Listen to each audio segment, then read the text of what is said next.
Hi, I'm Ben, and this is a project that I've been working on with Rajan Shah, my supervisor, and Ryan Tibshirani, who's at CMU. Does that move? Okay. So the problem we've been considering is regression, where your responses are continuous and your covariates are categories.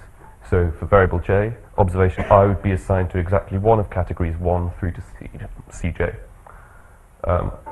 One example would this be, if you were modeling the amount people spent on a weekly food shop, then your response could be the transaction amount, and the variable supermarket would be exactly one of Sainsbury's, Waitrose, etc. However, if you have lots of variables and lots of categories within those variables, then you encounter the usual problems of high dimensionality. So a usual way to get around this is to assume there's some underlying low-dimensional structure that generates your signal, and then go about constructing a method that does a good job of retrieving that. If you're using linear regression, a popular method for that is the lasso, which has the effect of shrinking a lot of your coefficients to zero, thus selecting just a small number of your variables. But when your variables are category, that's not really the sort of shrinkage that you usually want. We don't want to shrink lots of things to the corner points, but instead you want to fuse things together, giving you fewer, larger categories. Going back to the supermarket example, you might expect Waitrose and M&S to have the same underlying coefficient, Sainsbury's, Tesco, etc. to have another. So there are a range of existing approaches to solving this problem which take this form. So is this the pointer? So we have the usual squared loss thing here that we want to minimize, and then we add a penalty term here which encourages the solution to take the form we believe the underlying structure has, and we take the estimate theta hat to be the minimizer of this. So if you know the ordering in advance, or that can be generalized to adjacencies with respect to some graph, then you can use the fused lasso, which penalizes the absolute value of differences between adjacent coefficients. However, if you don't know them in advance, then you have to treat all of your categories symmetrically. One way you might think of doing that is doing fused lasso with respect to the complete graph. That's been studied under the superb name of Casanova by Bondel and Reich. And there are a range of other methods that also have this all pairs type structure.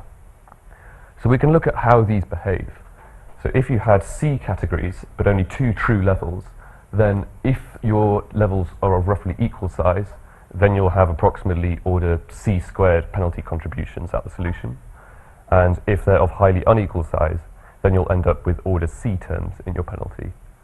So we think that this could encourage your solution to take categories of more unequal size, which may not necessarily be what you want. And if you think it's more, if you might think that your solution's likely to have levels of equal size, then we'd want to have the same sort of sparser structure of the fused lasso. That is, we've only really got one difference here between the levels, so it might make more sense just to penalize that once, rather than depending on the assignments of your observations, but without the knowledge of the ordering in advance. So our suggestion is that we use a penalty of this form, where we penalize the pi adjacent, well, a concave function of the pi adjacent differences between coefficients, where pi is some permutation that we minimize over. The motivation behind taking a concave function is that if coefficients are close, then the function will be steep, so they'll be fused together. But if they're far away, the function will be more or less flat, so then they won't be experience too much bias.